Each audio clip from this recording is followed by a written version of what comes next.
Mumbai BMC ઇલેક્શનમાં ભાજપને જીતાડવા સાંસદ વિનોદ ચાવડાએ કરી અપીલ। આગામી 15 તારીખે બૃહદ મુંબઈ મહાનગરપાલિકાની ચૂંટણી થવા જઈ રહી છે, ત્યારે ભાજપે અનેક ઉમેદવારોને ચૂંટણીમાં મેદાને ઉતાર્યા છે।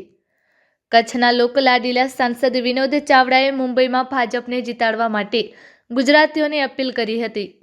બૃહદ મુંબઈ મહાનગરપાલિકાનું અત્યારે ઇલેક્શન ચાલી રહ્યું છે, તેના સંદર્ભે આજે છેલ્લા 2 દિવસથી સતત મુંબઈની અંદર અનેક આપણા ગુજરાતી સમાજના, કાઠિયાવાડ, આપણા કચ્છી સમુદાયના સૌ વેપારીઓ, સામાજિક અગ્રણીઓ, આગેવાનોને મળવાનું થયું છે અને જે પ્રકારે એક અહીંયા સરસ મહાયુતિનું વાતાવરણ બન્યું છે।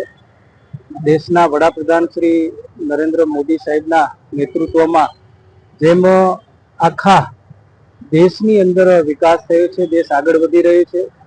મહારાષ્ટ્રની અંદર પણ મુખ્યમંત્રી શ્રી દેવેન્દ્ર ફડણવીસના નેતૃત્વમાં પણ મહારાષ્ટ્ર ખૂબ આગળ વધી રહી છે અને મુંબઈની અંદર પણ મહાયુતિના માધ્યમથી હું સૌ લોકોને, મતદારોને પણ અપીલ કરું છું કે આપ મહાયુતિના દરેક ઉમેદવારને વિજય બનાવો અને વિશેષ રૂપે આજે જ્યારે અહીંયા મોટી સંખ્યામાં આપણો ગુજરાતી સમાજ, કચ્છી સમાજ અહીંયા વસે છે, એમને પણ હું અપીલ કરું છું કે આપણે સૌ સાથે મળી કરીને આપણા દેશના વડાપ્રધાન શ્રી નરેન્દ્ર મોદી સાહેબના અને મુખ્યમંત્રી શ્રી દેવેન્દ્ર ફડણવીસના હાથ આપણે સૌ મજબૂત કરીએ, એવી હું સૌને અપીલ કરું છું।